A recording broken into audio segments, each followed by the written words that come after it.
Hi!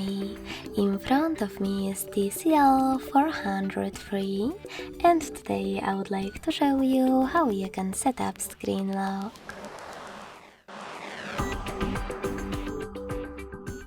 First of all, go into Devices Settings and scroll down to Access, Security and Biometrics.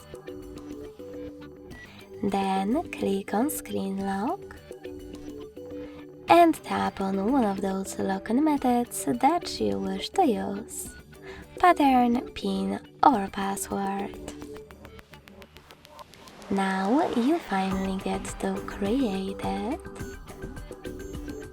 Click on Next at the bottom right corner and repeat it in order to confirm it.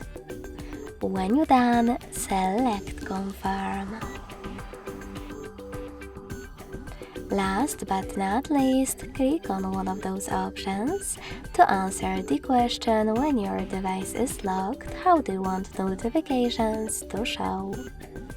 Show all notification content, high sensitive notification content, or don't show notifications at all.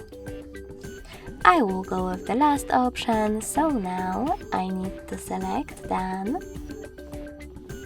and go back.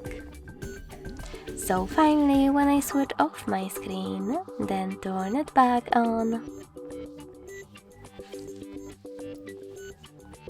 icons that pattern is now required. Thanks so much for watching. If you enjoyed this video, don't forget to leave a like, comment and subscribe. Bye!